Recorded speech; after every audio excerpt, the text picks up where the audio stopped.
Hoy me había propuesto hablar acerca de Dios. Pero sabéis, es difícil hablar acerca de Dios. Porque cuando te paras a pensar en Dios, es tan grande, tan alto, tan sublime, que no hay palabras.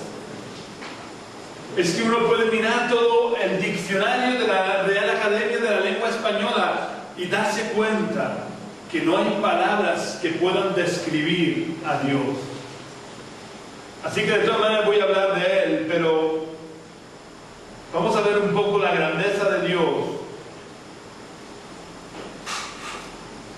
Yo no sé si a vosotros os ha pasado alguna vez, pero a mí sí que me ha pasado que viendo la naturaleza, yo nací en un país donde los paisajes en general son muy bonitos, un país muy lluvioso y con mucha vegetación.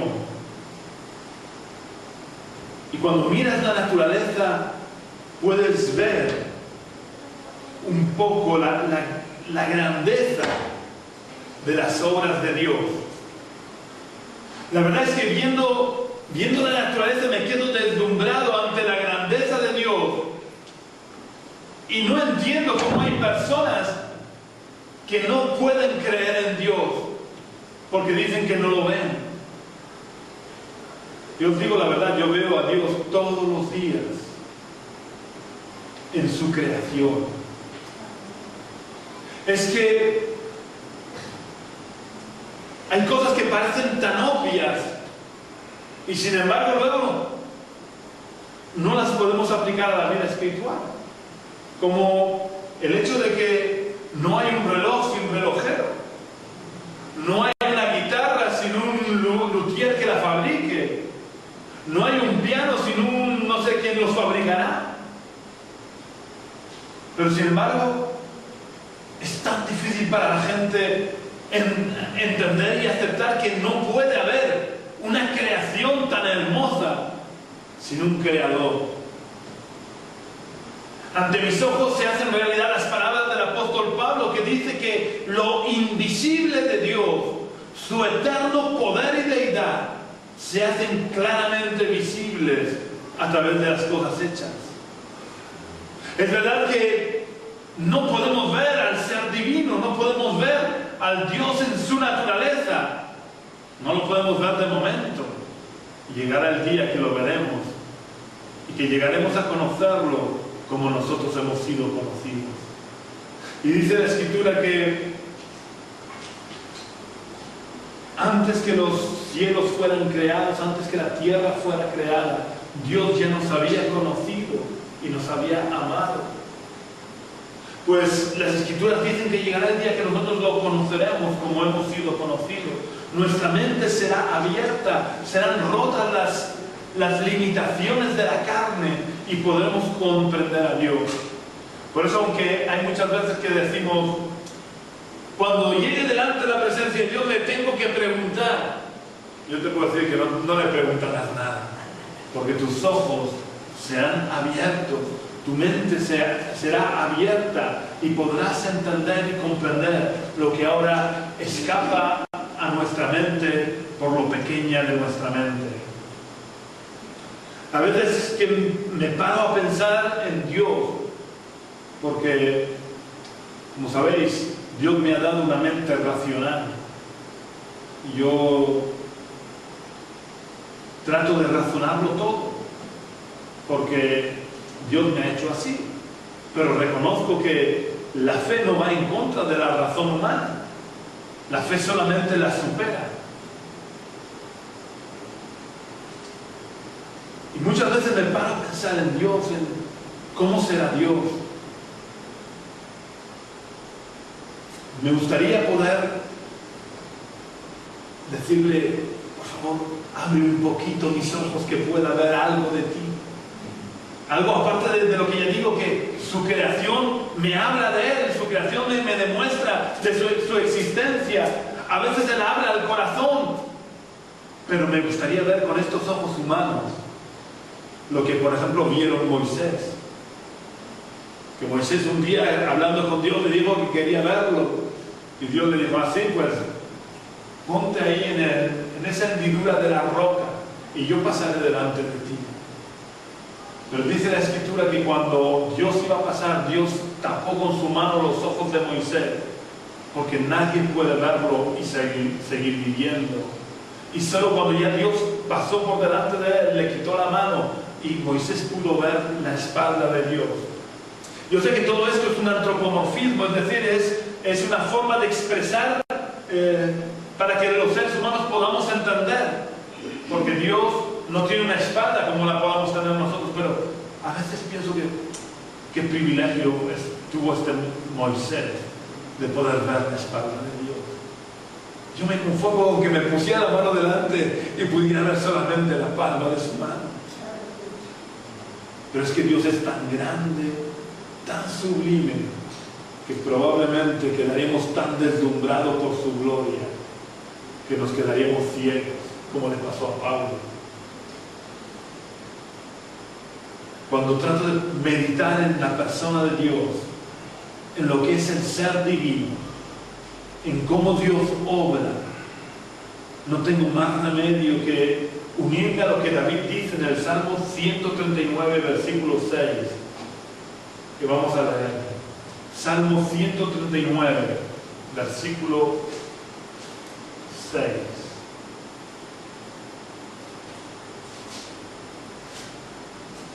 El rey David, que estaba acostumbrado a tener comunión íntima con Dios, tiene que reconocer en este salmo, dice, tal conocimiento es demasiado maravilloso para mí, alto es, no lo puedo comprender. Vamos a orar al Señor. Oh Dios, queremos darte las gracias, porque siendo tan grande, tan sublime, tan alto, te has fijado en nosotros que somos pecadores, Señor, y nos has amado. Gracias, oh Dios, por todo lo que tú has hecho en nuestras vidas, por lo que haces y por lo que vas a seguir haciendo.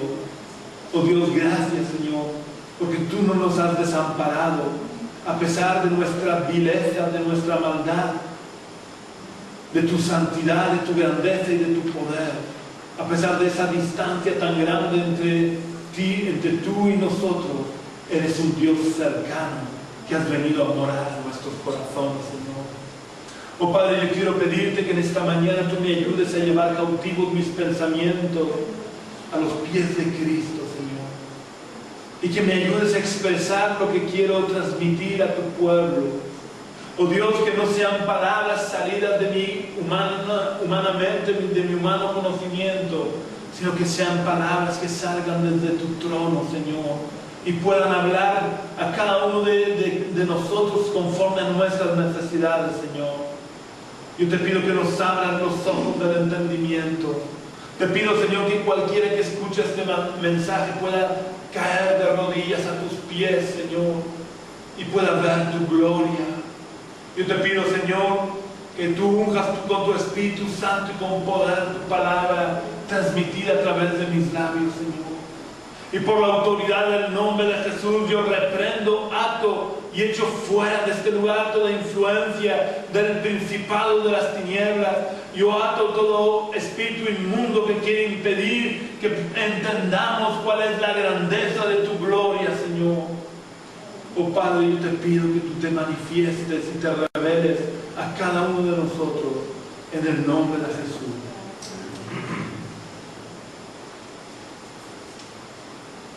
Como reconoce el rey David, debemos de reconocer cada uno de nosotros que tratar de comprender lo que es Dios va mucho más allá de nuestras posibilidades. Nosotros podemos conocer a Dios solamente en aquello que Él ha querido revelarnos. Y aun lo que Él nos ha revelado es tan grande, tan sublime, tan maravilloso, que resulta difícil de entender y de comprender. Imaginaros que una bacteria del plancton oceánico quisiera comprender la grandeza del universo.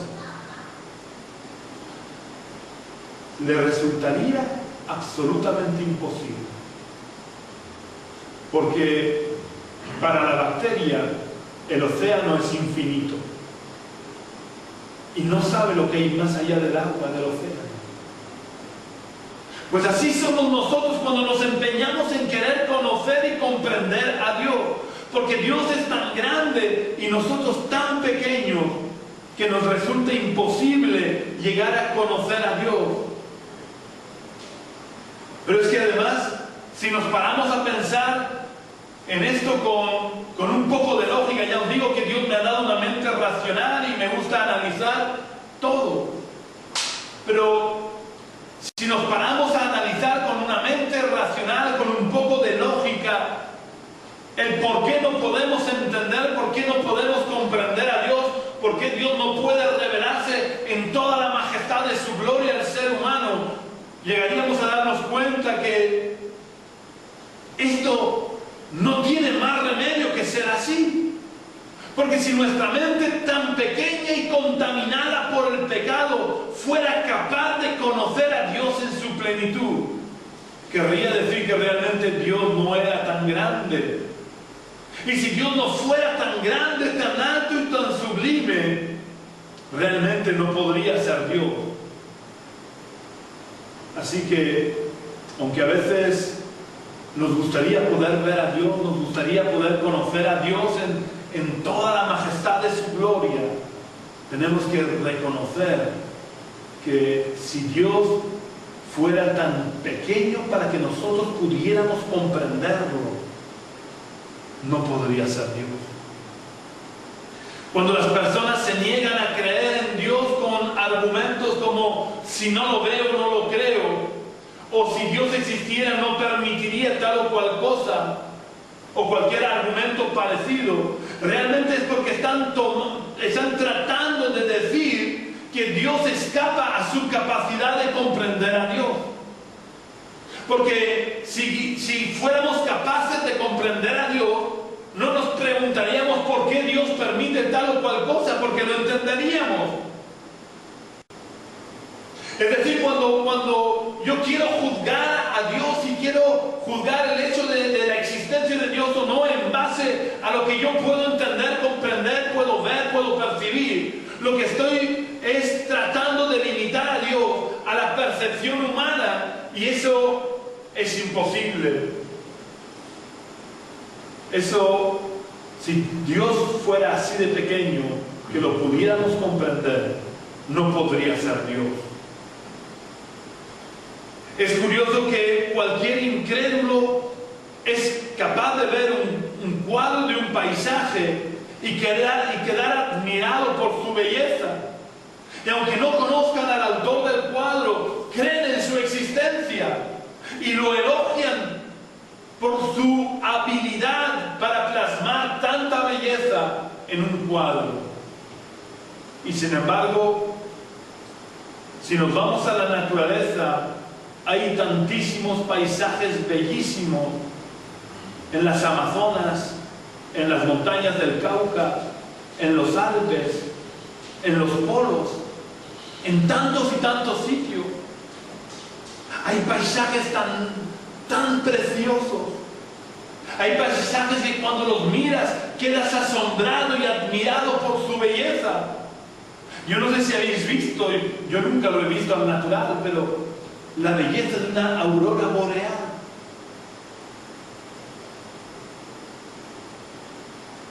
Pues, sin embargo, los incrédulos que al ver un cuadro reconocen la existencia de su autor, no son capaces de reconocer que tiene que haber una mente capaz de pintar esos cuadros en la naturaleza. Volviendo a las palabras de Pablo a las que me refería al principio, los incrédulos que son capaces de dar honra a las criaturas no son capaces de darle la honra al Creador. Los incrédulos dan honra a los pintores que no hacen más que reproducir un poco de la belleza que el Creador ha plasmado en la creación. Sin embargo, son incapaces de honrar al Creador de esos cuadros naturales. honran a la criatura, pero no honran al Creador. No se dan cuenta que el hombre lo único que hace es reproducir una pequeña parte de lo que ha hecho el auténtico artista, el autor de todas las artes, el autor de todos los modelos.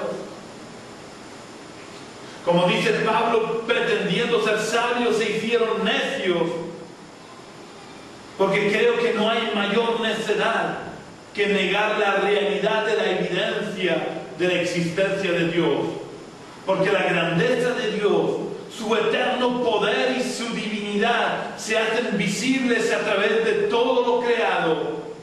Y querer justificarlo todo y explicarlo todo a través de una explosión y a través de la casualidad, creo que es la mayor necedad que ha podido inventar el ser humano para tratar de esconder esta realidad explicada por Pablo, de que lo invisible de Dios, su eterno poder y deidad, se hacen claramente visibles a través de la creación. Y esta necedad del ser humano no tiene otra razón de ser que el de tratar de acallar sus conciencias por el pecado de su corazón. Porque claro, si reconocemos la existencia de Dios, no tenemos más remedio que reconocer que un día vamos a tener que rendirle cuentas de lo que hemos hecho con nuestra vida. Y eso, claro, para el orgullo del corazón humano, no quiere tener que reconocer su pecado. Y la forma de no reconocer su pecado es negar la existencia de Dios. Además, sabéis, en mis 52 años, bueno, 51 años todavía que tengo, me he dado cuenta de una realidad. Y es que las personas que con mayor vehemencia tratan de negar la existencia de Dios es por una de estas dos razones: o porque culpan a Dios de alguna desgracia que les ha ocurrido en la vida, o porque aman el pecado y viven en pecado, no en los pecadillos normales que cualquier persona puede ir cometiendo, sino que practican de forma habitual el pecado. Porque claro, sus conciencias no pueden aceptar la existencia de un Dios justo que un día los va a juzgar. Y por tanto, sigue la técnica, la táctica, o como lo queramos llamar, del avestruz, que esconde la cabeza bajo el ala y se cree que ya el peligro ha desaparecido. Ellos piensan que negando la existencia de Dios, pues está todo solucionado.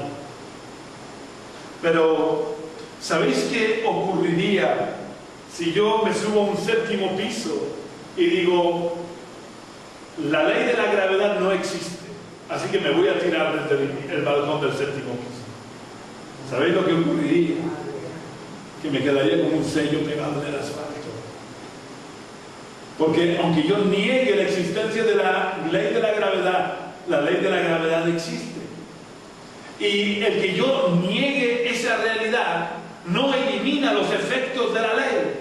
De la misma manera, el que los hombres quieran negar la existencia de Dios a pesar de las evidencias abrumadoras que Dios ha puesto en la naturaleza de su existencia, no quita la tremenda realidad de que un día van a tener que dar cuentas por sus vidas, lo que han hecho con sus vidas, con esa vida que Dios, aunque ellos lo nieguen, esas vidas que Dios les ha dado. Porque a lo mejor algunos dicen, no, Dios no me ha dado la vida me la han dado mis padres.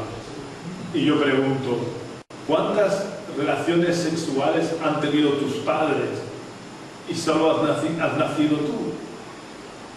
O tú y tus hermanos. Lo mismo que muchas veces cuando esto lo he oído a veces, haya hecho por algo que ha conseguido, decir gracias a Dios, y otros saltaban enseguida muy listo y decir gracias a Dios, no, gracias al esfuerzo de tu trabajo. Y yo digo, ¿y quién te da el trabajo para poder ganar el dinero? ¿Quién te da la salud para poder trabajar? ¿Cuántas personas hay que están enfermas que desearían poder trabajar y no pueden? El hecho de que neguemos la existencia de Dios no elimina a Dios de la realidad. Cuando pienso en todo lo que Dios ha creado, me doy cuenta. Y no puedo reconocer también lo que dice David en otros salmos que quiero que leamos. El Salmo 19, versículo 1 y 2. Versículo 19, Salmo 19, versículos 1 y 2. Vamos a leer en el Salmo 19, versículos 1 y 2. Por favor, cuando encontréis, leerlo.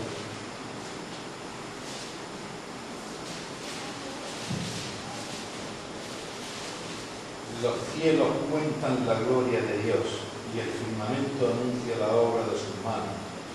Un día emite palabra a otro día y una noche a otra noche declara sabiduría. Como dice David, los cielos cuentan la gloria de Dios. Por eso el ser humano no tiene excusa delante de Dios. Porque los cielos cuentan la gloria de Dios y el firmamento anuncia la obra de sus manos. Por más que los seres humanos se nieguen a creer en Dios y en su existencia, cuando cogemos un telescopio y nos dedicamos a observar los cielos y el firmamento, si no hay dureza en el corazón, no tendremos más remedio que reconocer la grandeza y la belleza de los cielos y del firmamento.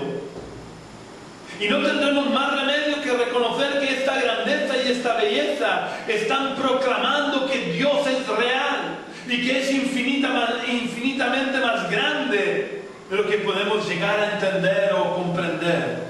Porque cuanto mayor es la obra, tanto mayor es su creación, su creador.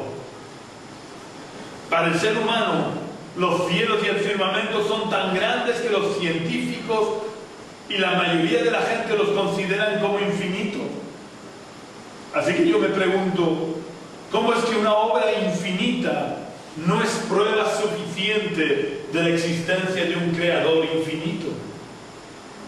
Todas las culturas de todos los tiempos, todas las tribus, todas las sociedades, a lo largo de los siglos de historia, todos han tenido que reconocer la existencia de Dios, aun sin conocerlo. Y por no conocerlo se han inventado dioses para justificar la existencia de un cielo y un firmamento tan grandes y tan maravillosos. Pero todos, aunque fueran de forma equivocada, tenían que reconocer la existencia de uno o más seres superiores al propio ser humano, que nos hubiera creado y que hubiera creado tanta belleza a nuestro alrededor. Sin embargo, la sociedad occidental de ahora, que se cree tan inteligente, tan sabia y tan avanzada, se han vuelto más necias que estas sociedades antiguas, negando lo innegable, negando la existencia de un Dios creador de los cielos, del firmamento y de todo lo que vemos. Si somos un poco sensibles al ver tanta grandeza y tanta belleza, no tenemos más remedio que caer de rodillas y adorar a Dios por todo lo que ha creado. Todo esto en cuanto a la grandeza de lo grande, es decir, la grandeza del firmamento, la grandeza de los cielos. Pero, ¿qué podemos decir de la grandeza que hay en lo minúsculo? Esto suena a paradoja. La grandeza que hay en lo minúsculo. Si nos paramos a pensar, a estudiar y a meditar en el increíble mundo de lo que no podemos ver con nuestros ojos por su pequeño tamaño, nos daremos cuenta de la grandeza y las maravillas que el mundo microscópico tiene. Para aquellos que dicen que si no lo ven, no lo creen, yo les preguntaría, ¿y qué piensas de todo este mundo microscópico que no podemos ver con nuestros ojos, pero que es tan real, como que un simple virus es capaz de matarnos? A lo mejor me responderían que con los instrumentos adecuados sí que se pueden ver. Porque, por ejemplo, aunque la mayoría de los virus no se pueden ver con microscopios convencionales, sí que se pueden ver con microscopios electrónicos. Y es entonces cuando viene la pregunta del millón. Entonces, cuando no existían microscopios electrónicos, cuando no existían estos aparatos que permiten ver a los virus, ¿podríamos afirmar que los virus no existían? Evidentemente no. No podemos decir eso, porque aunque siglos atrás no los pudieran ver, de todas maneras, ellos seguían muriendo por causa de los virus, porque los virus seguían existiendo, aunque nadie supiera de su existencia. Por lo que no es necesario conocer la existencia, ni es necesario saber que existen para que los virus existan por sí mismos, los viéramos o no. De hecho, yo os digo, yo no he visto más que fotos de virus, fotos sacadas de microscopios electrónicos, pero yo no he visto ningún virus. Pero no por eso estoy libre de que un virus algún día pueda matarme. De la misma manera, aunque no podamos ver a Dios, eso no cambia la tremenda realidad de la existencia de Dios.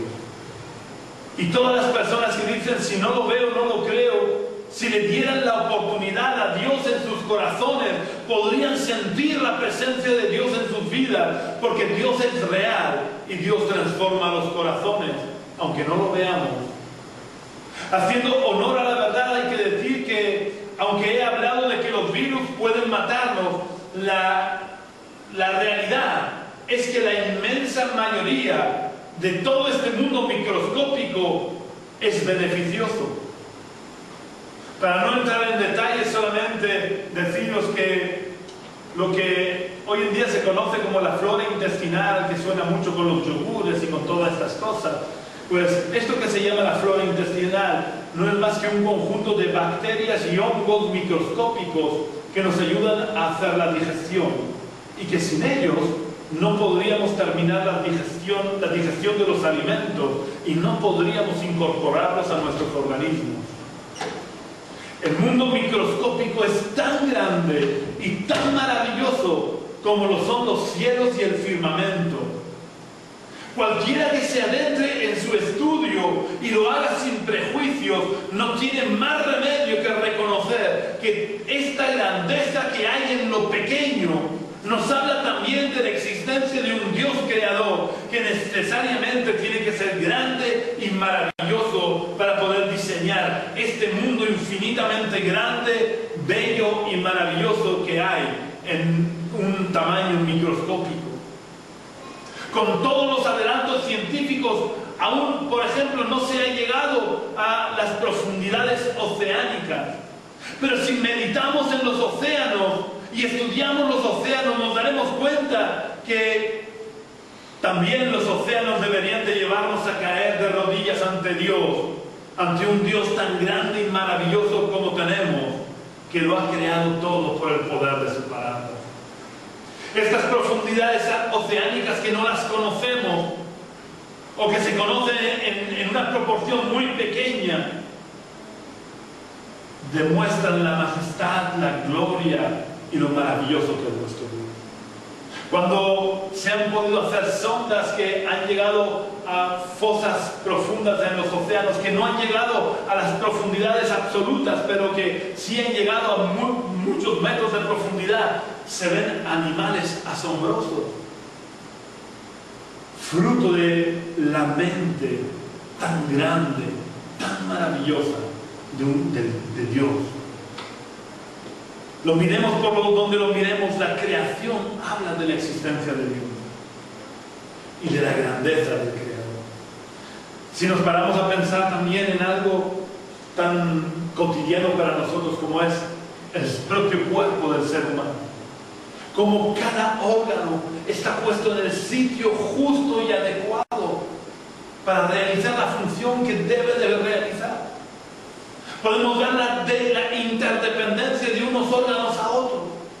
No hay ningún órgano que haya sido puesto ahí por el azar. Como todos los órganos están puestos en el sitio apropiado para su protección.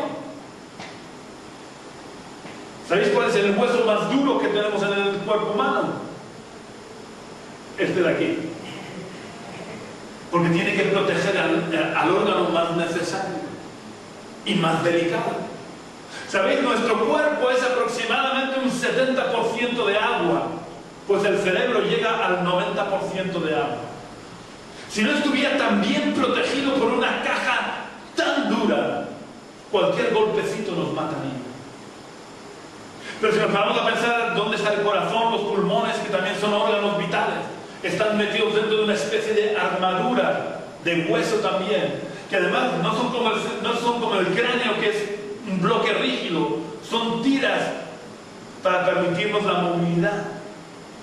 Todo tiene un diseño perfecto para proveer la función para la cual el órgano tiene que realizar en el cuerpo. Y esto no puede surgir de la casualidad. Si quitamos algún órgano que quizás pensamos que no tiene utilidad, todo el resto del cuerpo se resiente. A veces os he dicho, y es una cosa que me sorprendió cuando me enteré. Si te amputan el dedo gordo del pie, ya ves, un organito así de pequeñito que está ahí abajo metido dentro de un zapato, si te cortan, te tienen que amputar el dedo gordo del pie, te tienen que volver a enseñar a andar. Porque todo nuestro peso lo soporta el dedo pequeño cada vez que damos un paso. Digo, el dedo pequeño, el dedo gordo, ¿no? Cada vez que damos un paso. Pero no solo eso, por ejemplo, si por motivos de salud nos tienen que quitar, por ejemplo, la vesícula, que no es un órgano vital, tienes que reaprender a alimentarte, tienes que cambiar todos tus hábitos alimenticios, porque todo tu organismo se resiente. Dios ha puesto cada órgano en su sitio por un motivo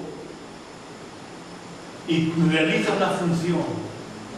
Todo esto, la verdad es que es asombroso, es maravilloso, demuestra claramente que hay un Dios creador, una mente que lo ha diseñado todo, que no ha sido fruto del azar, como quieren decir.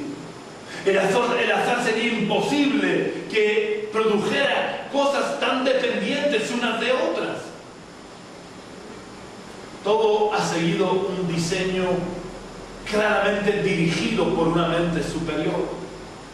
Pero es que si leemos el libro del Génesis en la creación, vemos como la creación tampoco fue al azar.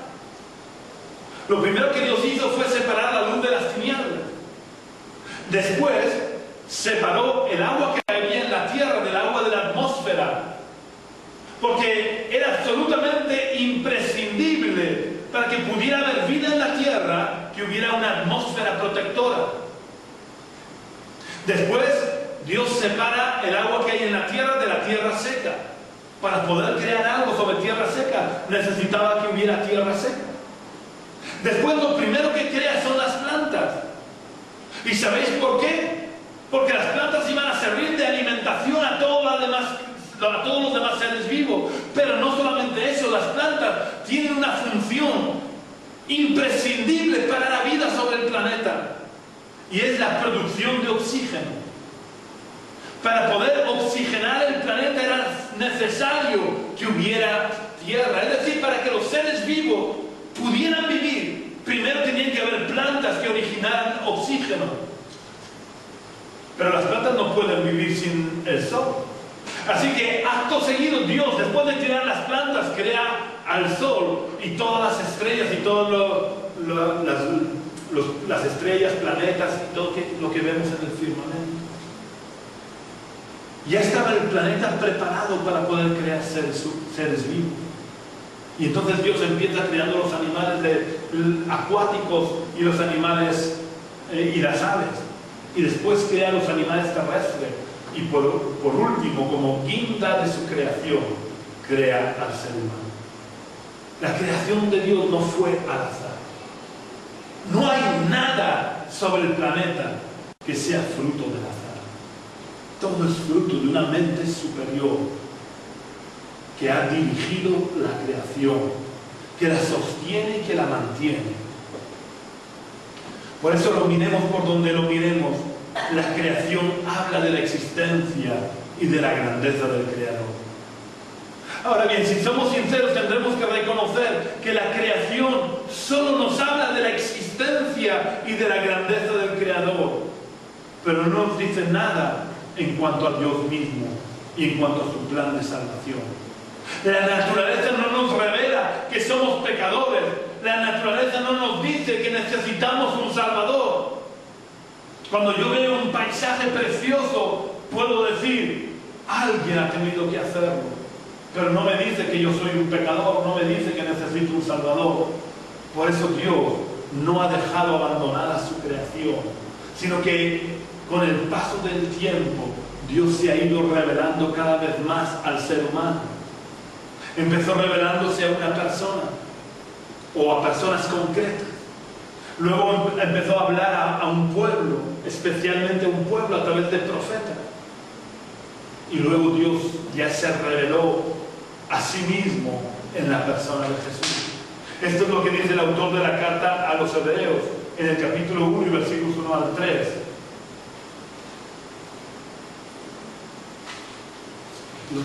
Cuando lo encontréis pueden leerlo, por favor. Hebreos capítulo 1, versículo 1 al 3.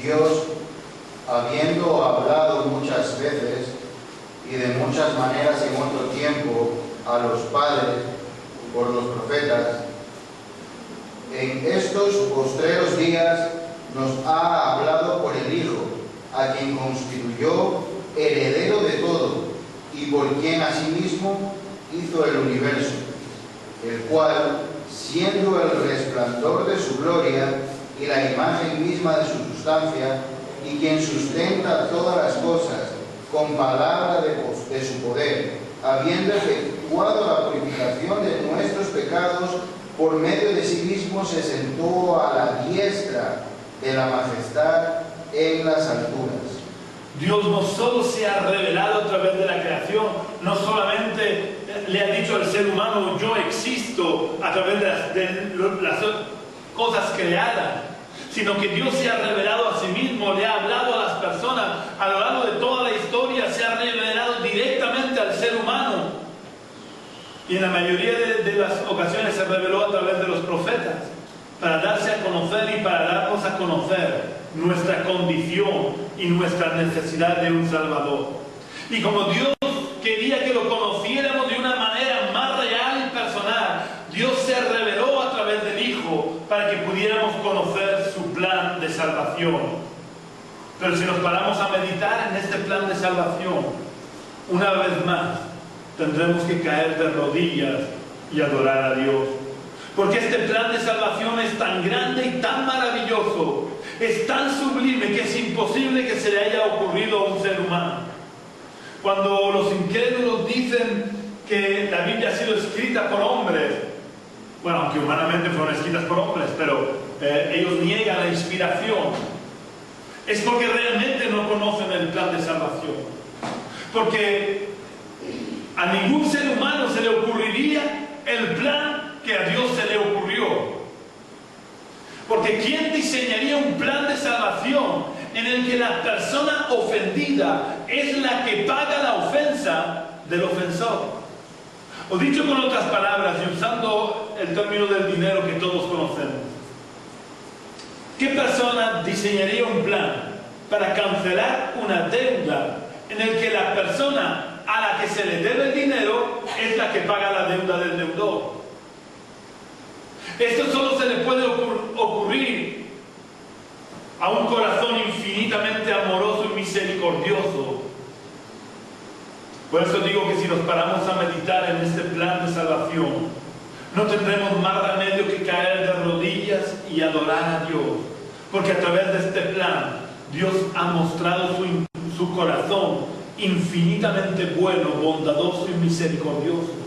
Porque Él, que es el ofendido por nuestros pecados, es quien ha pagado el precio de nuestras ofensas para poder restaurar su relación con nosotros y poder salvarnos. Yo quiero que leamos cómo lo expresa Dios, esto que estoy diciendo a través del profeta Isaías, en el libro del profeta Isaías, capítulo 53, versículos 4 al 6.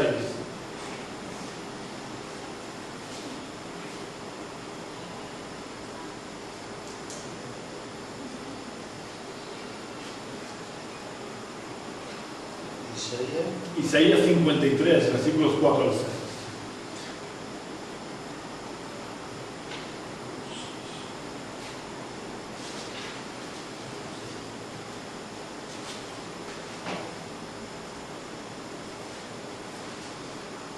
Ciertamente llevó él nuestras enfermedades y sufrió nuestros dolores. Nosotros le tuvimos por azotado, por herido de Dios y abatido. Mas herido fue por nuestras rebeliones, molido por nuestros pecados. El castigo de nuestra paz fue sobre él, y por su llaga fuimos nosotros curados. Todos nosotros nos descarriamos como ovejas, cada cual se apartó por su camino, mas Jehová cargó en él el pecado de todos nosotros. Para mí este es uno de los pasajes más bonitos del Antiguo Testamento, en el que Dios revela su plan para salvar la humanidad. Dios que ha sido el ofendido por nosotros, porque nosotros hemos quebrantado su santa ley. En vez de ejecutar su justicia sobre nosotros, la ejecutó sobre sí mismo, cargando en la cruz con el peso de nuestro pecado, con el fin de que nosotros quedáramos libres de ese peso y pudiéramos restaurar nuestra comunión con Él. La justicia de Dios no podía quedar sin ser satisfecha, porque Dios, además de amor, es también justicia.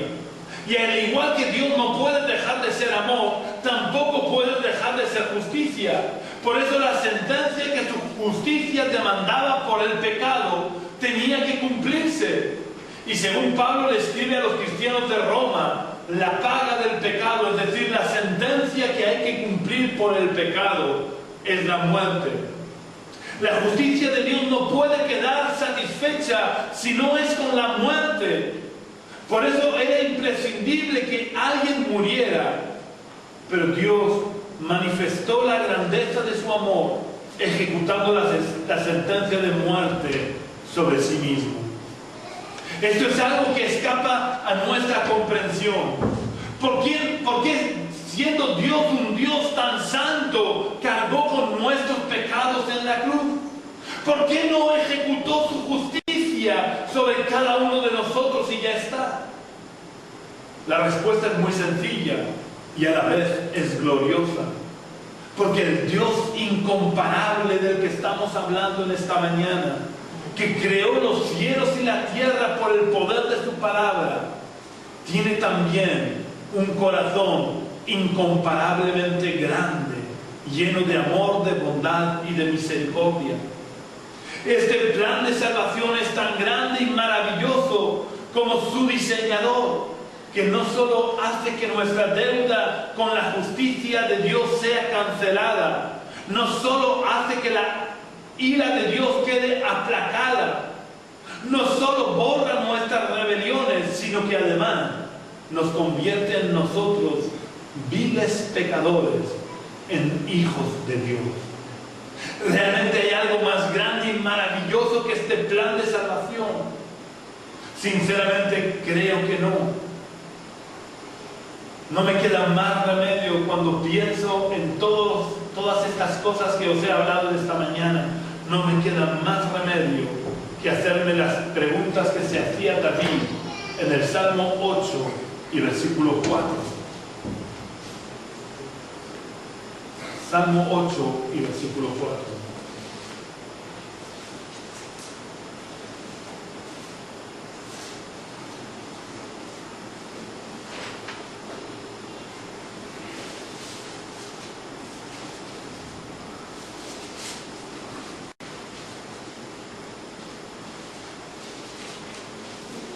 Digo, ¿qué es el hombre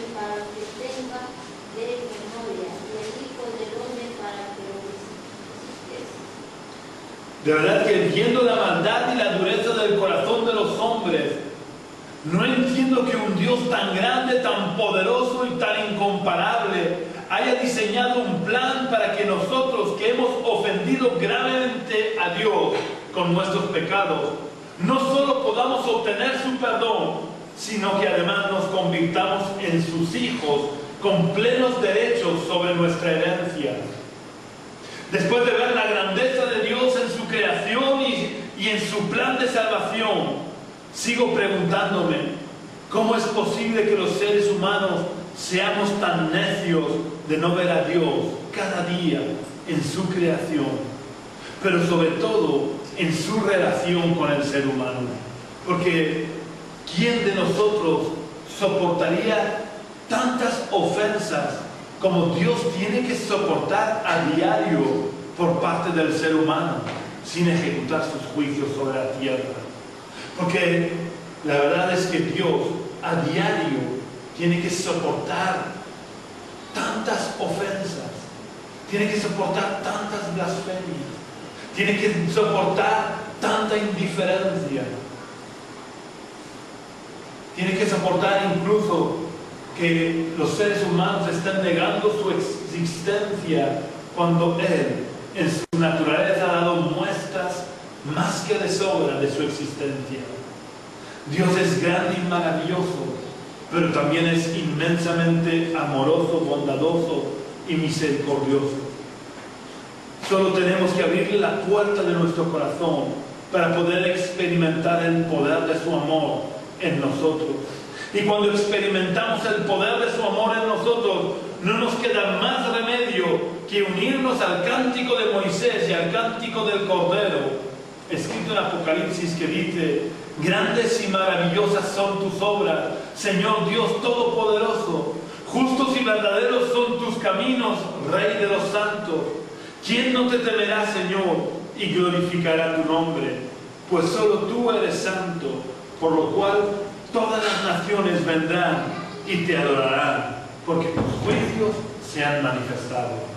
Que Dios nos bendiga y que nos ayude a reconocer esa grandeza de Dios, para que cada día caigamos rendidos a sus pies para adorarlo. Vamos a orar al Señor. Oh Dios, te damos las gracias, porque aun siendo tan grande, tan santo, tan bueno, te has humillado y te has hecho pequeño y has venido a morar entre nosotros y has cargado con el peso de nuestro pecado. Oh Dios, queremos pedirte que nos ayudes a ser conscientes de nuestra necesidad de ti, de nuestra necesidad de vivir a tus pies, de reconocerte como el soberano Dios de nuestras vidas. Ayúdanos a que nuestras vidas sean un sacrificio de alabanza y de adoración que glorifiquen tu nombre, que exalten tu grandeza, Señor. Que tu gloria sea vista sobre cada uno de nosotros, Señor. Oh Padre, queremos pedirte que podamos ser verdaderamente tus hijos. Oh Dios, en los que tú puedas reinar y con los que te puedas gozar, Señor. Yo te pido que nos conviertas a ti de verdad. Oh Dios, que tú rompas toda cadena en medio de tu pueblo, que rompas toda atadura para que te podamos alabar y adorar en espíritu y en verdad, Señor, y reconozcamos nuestra dependencia de ti, reconozcamos que nuestro poder solo está en ti, Señor, que nuestras fuerzas están en ti. Oh Dios, yo te pido que tu diestra nos sostenga, oh Dios, y que nos ayudes a vivir como es digno de un Dios tan grande, tan poderoso y tan santo. En el nombre de Jesús. Amén.